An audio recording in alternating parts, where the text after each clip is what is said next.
Good day, sir. I'm Maria Norinti Mapilis from BSHM 3B. Now I answer the oral question number 9 to 16. The first one, number 9. What activities do you undertake when preparing reception for service?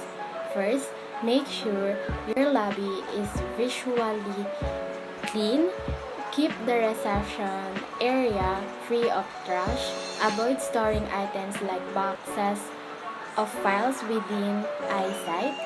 The second one, the reception desk and all workstation nearby should always be clean and organized. Always inform your visitor where the restrooms are and use signage so visitor can direct themselves without needing to ask assistance. Also, if you have a TV in a waiting area, use it wisely.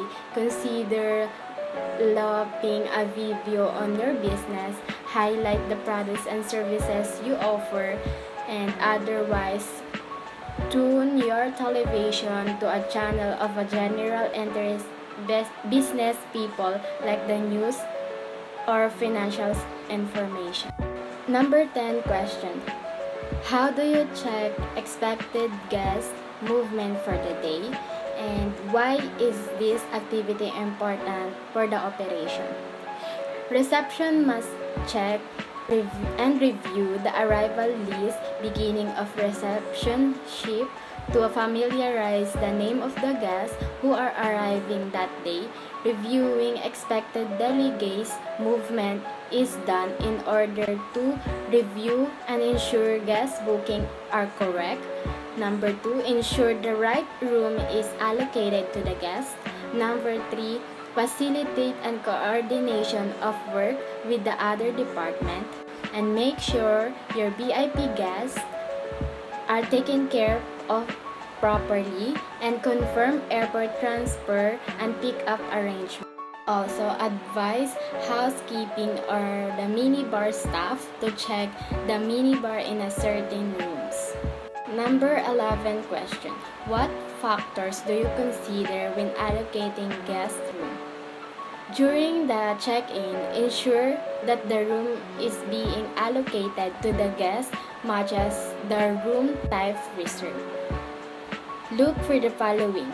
Room rate different rates for groups, individual and corporate guests, and no of occupants. Reservation of the guest room allocation should be done mostly based on a status of room reservation. For example, a guaranteed or prepaid reservation will always get the priority. When we allocating a guest room, we look for the source of reservation, the view, occasion, or the guest history. Number 12 question. How would you follow on uncertain guest arrivals? What would you do in case of arrival which is a tentative and the hotel is fully booked? If the establishment is running at a high occupancy and there are bookings that have not been guaranteed, reception staff may be required to ring guests or using the contact number supplied and reconfirm their arrival. If the guest has changed their mind and it is not going to arrive, this means their booking can be cancelled and their room can be put back on the board and offered to someone else.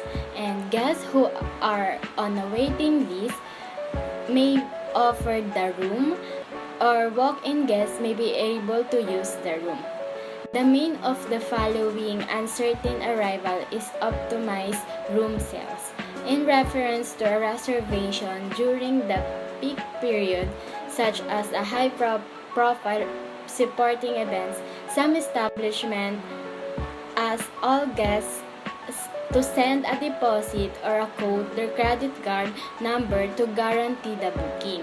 If the deposit not arrive by the stipulated date, you will need to follow up the uncertain reservation and find out if the guest still requires the reservation or not. But before making any these of calls, you need to be extremely familiar with all the house policies that apply to cancellation, refunds, etc. so that you can accurately explain to the guests what their position is. 13. Where and whom do you distribute daily arrival list and why? Reception staff will need to compile and distribute an arrival list to a relevant personnel and departments. This is the important first step in the preparation activities because other departments will use this information to plan their day, allocate their staff, and prioritize their duties for the day. The arrival list provides information and will distribute to the departments such as an informed staff, poster, and concierge, housekeeping, security, laundry, food and beverage, and kitchen to assist this department in their planning for operational duties. It helps to inform the management and the staff from a different department of what is happening within the hotel and allows them to make certain decisions. Number 14 question. How do you explain the reservation to a newly arrived guest? By confirming the details of their reservation to ensure they are correct. 15. A walk-in has requested for a double room for 5 days. How will you determine if you can accept this guest or not? A hotel is obligated to accommodate guests. However, hotels have no obligation to accommodate guests who arrive without reservation when no rooms available for that night. When the hotel cannot accommodate a walk-in guest, the front office agent can make the situation a little easy for the guest by suggesting and providing direction to alternative hotels nearby. And by this way, if the hotel locally maintain a good relationship with each other, then high percentage of such guests can be accommodated. Number 16 question. Demonstrate how would you refuse a walk-in because the house is full. Sorry ma'am or sir, but unfortunately, we cannot accommodate you for now, but we have an alternative hotel for you nearby with us with the same service which we provide, and we will make arrangement to transfer you there if needed. I'm sorry for the inconvenience, and we hope that you will continue to consider us on your next visit to the area. Thank you. That's all, sir. Thank you and God bless.